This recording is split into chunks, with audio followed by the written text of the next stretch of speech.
Good morning students. Today we shall study part of speech from English grammar.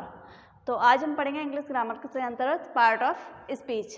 तो part of speech का पहले हम समझते हैं पार्ट. पार्ट मीन्स क्या होता है? पार्ट मीन्स होता है भाग या हिस्सा, और ऑफ मीन्स का. स्पीच, स्पीच यानी जो हम बोलते हैं. हमने पिछले चैप्टर में पढ़ा सेंटेंस. कई सेंटेंसों को मिलकर एक स्पीच बनती है, यानी कई वर्ड मिलकर बनाते हैं एक सेंटेंस, और जब कई सेंटेंस मिलकर बनते हैं तो बनती है क्या? एक स्पीच. तो हम इसे स्पीच को हम इस तरह से अगर हम लिखें तो there was a king, he lives in, he lived in a garden. He was very honest.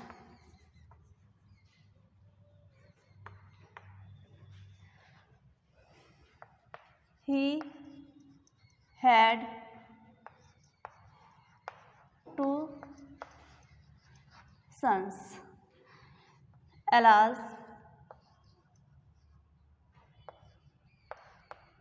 his elder son was ill. तो हमने देखा इसमें कई सेंटेंस मिले हैं. हर फुल स्टॉप के बाद एक सेंटेंस, नया सेंटेंस स्टार्ट होता है. तो इस तरह से जब कई सेंटेंस मिलते हैं तो क्या बनती है? स्पीच, जिसके आधार पर आज हम जो चैप्टर पढ़ रहे हैं वो इसी से पढ़ रहे हैं. अब हम इसमें देखते हैं किंग क्या है? एक noun. Was verb, in proposition,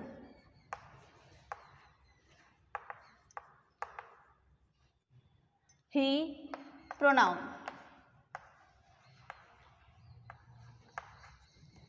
honest उसकी क्वालिटी बता रहा है यानी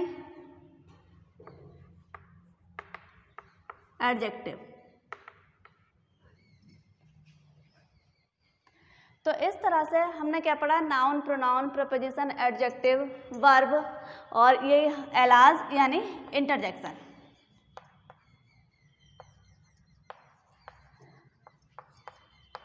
जब हम एक स्पीच बोलते हैं या लिखते हैं तो हमें उसमें सारे ये सब दिखाई देते हैं. हमें वर्ब भी मिलता है, उसमें नाउन भी मिलता है, प्रोनाउन भी मिलता है, प्रपोजिशन और एडजेक्टिव, इंटरजेक्शन, कंजक्शन, ये जगह जगह पर यूज होते हैं एक स्पीच में.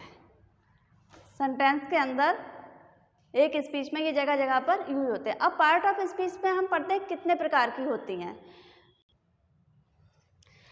तो हमने एक सेंटेंस, कई सेंटेंसों के स्पीच के माध्यम से देखा स्पीच के भाग यानी पार्ट ऑफ स्पीच. हम इसे सीक्वेंस से पढ़ लेते हैं कौन कौन से होते हैं. तो there are 8 part of speech. Speech के 8 पार्ट होते हैं. First noun, second pronoun, third adjective, four verb, 5 adverb, 6 preposition,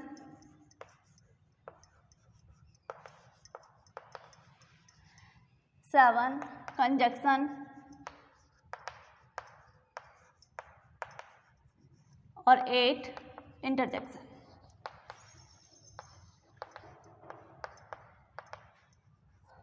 इस एक स्पीच के 8 पार्ट होते हैं जो हमने इस तरह से सिक्वेंशियल लाइन से पढ़ा. आज जो हम पढ़ेंगे पार्ट ऑफ स्पीच के अंतर्गत हम पढ़ेंगे नाउन को.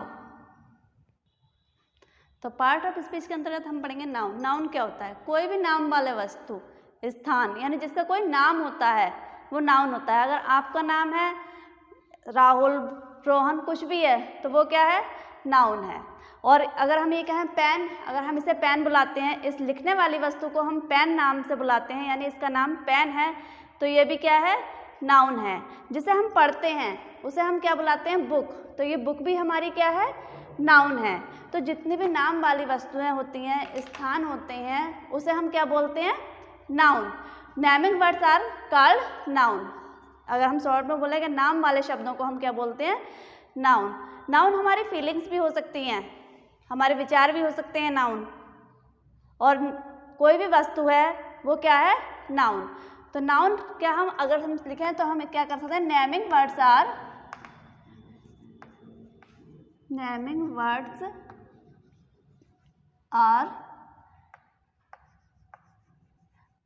Noun. Naming words are called noun, यानी नाम वाले शब्दों को हम क्या बुलाते हैं, नाउन बुलाते हैं। नाउन के 5 पार्ट्स होते हैं। काइंड्स ऑफ नाउन में हम पढ़ें तो इसके क्या होते हैं, 5 पार्ट्स होते हैं। काइंड्स ऑफ नाउन 5 होते हैं, यानी नाउन के 5 प्रकार होते हैं। फर्स्ट आता है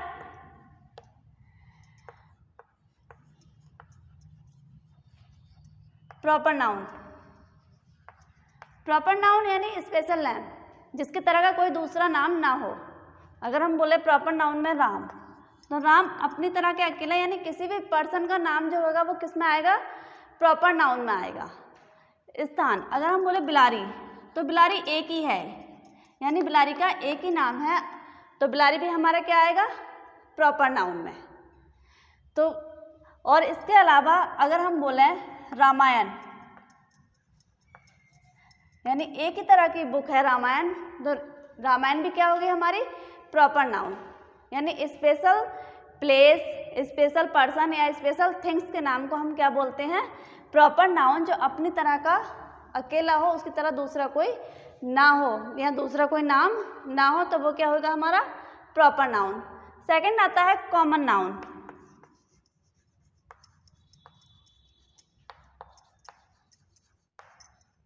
कॉमन नाउन यानी जातिवाचक संज्ञा।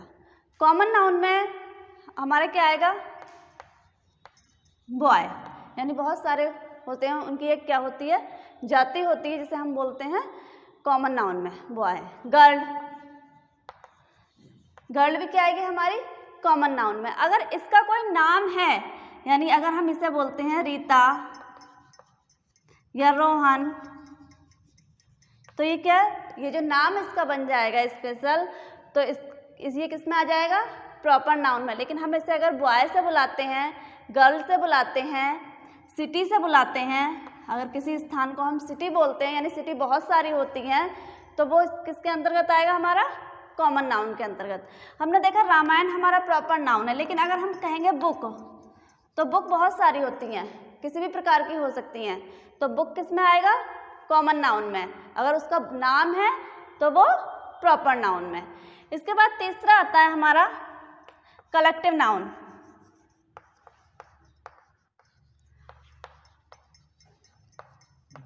कलेक्टिव नाउन यानी समूहवाचक संज्ञा। अगर हम बोले आर्मी, तो आर्मी यानी सेना, उसमें बहुत सारे, उसमें कॉमन भी होते हैं, बॉयज़ या गर्ल्स भी होते हैं, नाम वाले यानी रोहन, मोहन, सोहन, यानी कोई भी नाम हो सकता है। तो अगर उसे हमें ग्रुप में शामिल कर दें, यानी ग्रुप वाले वर्ड जो हमारे एक समूह को दर्शाते हैं, वो किस में आते हैं, कलेक्टिव नाउन में। अगर कहें क्राउड यानी भीड़, उसमें भी क्या है, एक समूह है, तो उसे हम क्या बोलेंगे, कलेक्टिव नाउन। फैमिली, फैमिली यानी परिवार, तो परिवार में कई लोगों का ग्रुप होता है, तो उसे क्या बोलते हैं हम, कलेक्टिव नाउन। यानी ग्रुप वाले वर्ड जो होते हैं, जो हमारे किसी समूह को दिखाते हैं, ग्रुप को दर्शाते हैं, वो किसके अंतर्गत आते हैं, कलेक्टिव नाउन के अंतर्गत। 4 आता है हमारा मटेरियल नाउन।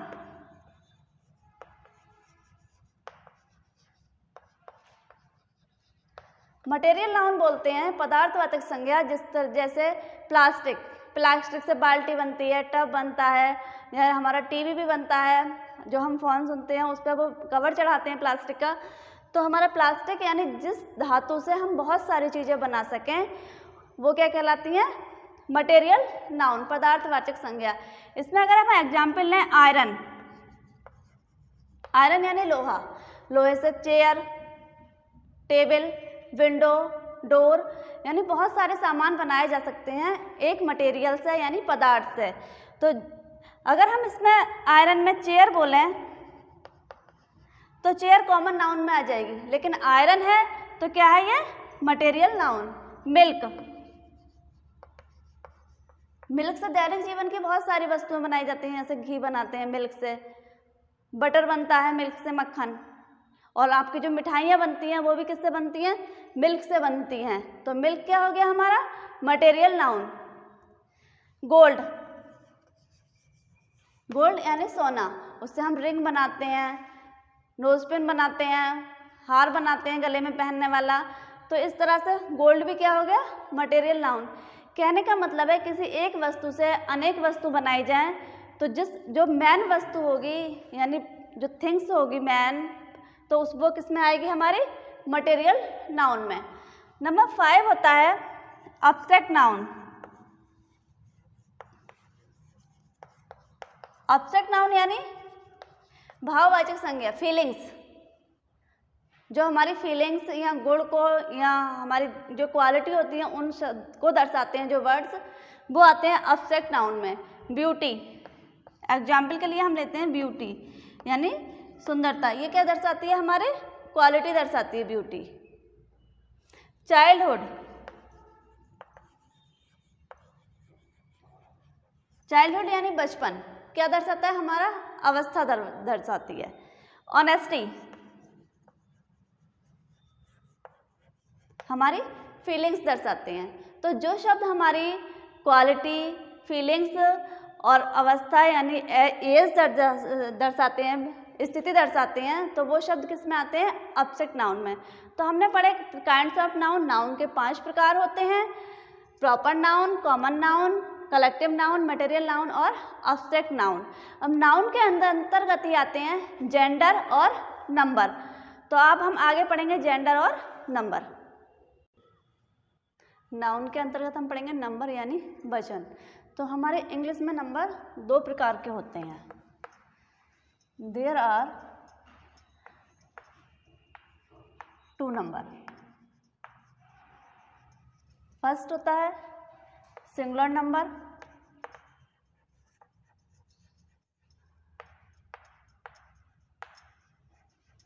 और second plural number.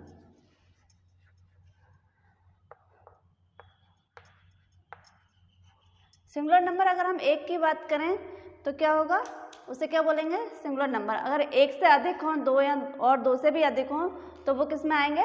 Plural number में। यानी सिंगुलर नंबर एक वचन और प्लूरल नंबर बहुवचन। सिंगुलर नंबर से प्लूरल नंबर में जाने के लिए या सिंगुलर नंबर को प्लूरल नंबर में चेंज करने के लिए कुछ रूल्स होते हैं। तो हम कुछ शब्दों में एस या ईएस लगाकर भी उन्हें सिंगुलर से प्लूरल में बनाते हैं। अगर हम सिंपल लें कैट, तो कैट में केवल एक बिल्ली, अगर हम इसमें एस लगा देते हैं तो ये क्या बन जाती है? बहुत सारी बिल्लियाँ, यानी ये प्लूरल हो जाता है। डॉग, तो अगर हम इसमें एस लगा देते हैं तो ये डॉग्स यानी बहुत सारे होते हैं, कई डॉग्स, प्लूरल बन जाता है। यानी एस लगाकर भी हम नाउन के सिंगुलर नंबर को प्लूरल में चेंज करते हैं। सेकंड में हम करते हैं अगर या किसी नाउन के लास्ट में एस या ई एस, एस एच हो या सी एच हो, एक्स हो, तो हम ई एस लगाकर भी चेंज करते हैं। एग्जाम्पल के लिए हम लेते हैं बॉक्स। बॉक्स सिंगुलर नंबर है, अगर हम इसे प्लूरल में बनाएंगे तो ये बॉक्सेस, यानी ये क्या हो जाएगा? हमारा प्लूरल।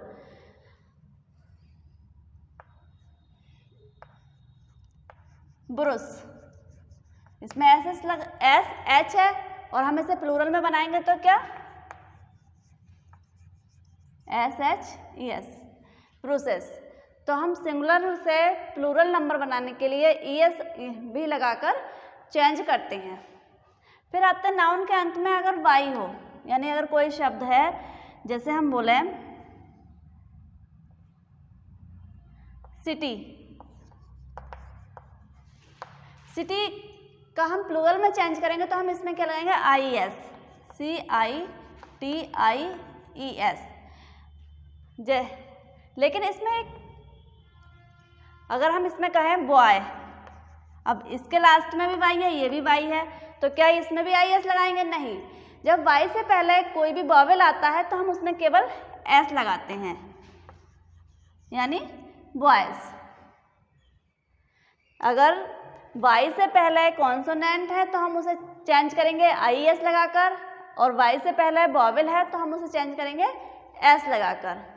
कुछ अन्य उदाहरण देखते हैं हम, जैसे नाइफ। नाइफ को चेंज करने के लिए हम इसमें F ही हटाकर VES लगाते हैं, KNIVES। लेकिन इसके अतिरिक्त अगर हम लिखें चीफ, अब चीफ में भी यही प्रक्रिया है, F है लास्ट में, लेकिन हम इसे F से ही चेंज करते हैं।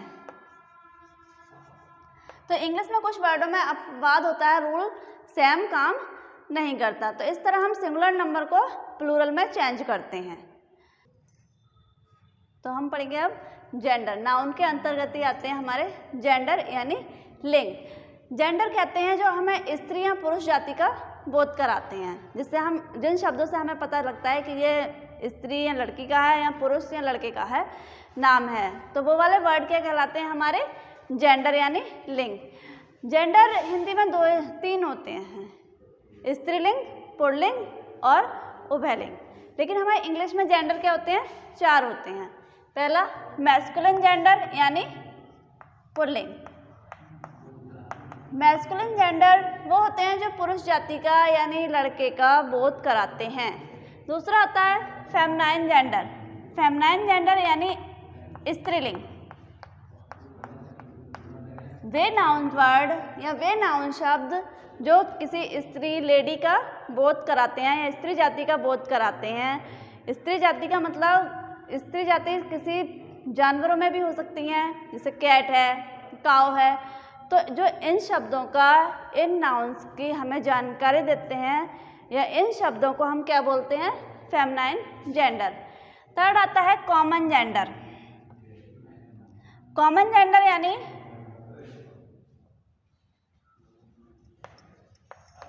उभयलिंग। उभयलिंग यानी हम कंफर्म नहीं हो पाते कि ये मैस्कुलिन जेंडर है या फेमिनिन जेंडर है।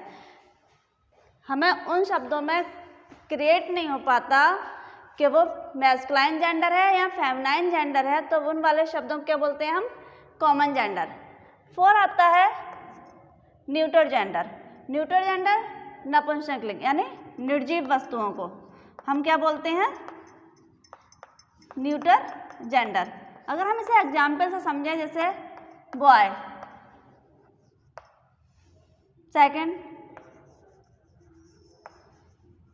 फादर, डॉग, लॉयन, तो ये वाले हमारे सारे क्या हैं, मैस्कुलाइन जेंडर यानी जहाँ पर पुरुष जाति का बोध हो रहा है। सेकंड जैसे गर्ल, मदर, बिच। तो इस तरह के जो वर्ड स्त्री जाति का बोध कराते हैं उन्हें हम बोलते हैं feminine gender. Third common gender, जैसे स्टूडेंट।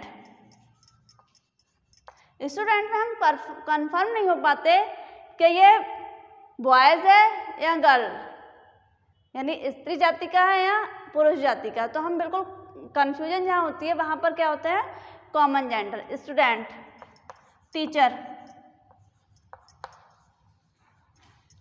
डॉक्टर।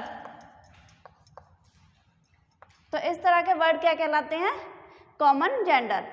फिर आते हैं नपुंसक यानी न्यूटर जेंडर। तो निर्जीव वस्तु जिनमें जान नहीं होती, जैसे बुक, टेबल, फैन। तो इस तरह के जो नाउन होते हैं वो किस में आते हैं, न्यूटर जेंडर में। इसकी एक्सरसाइज PDF के माध्यम से आपको मिल जाएगी।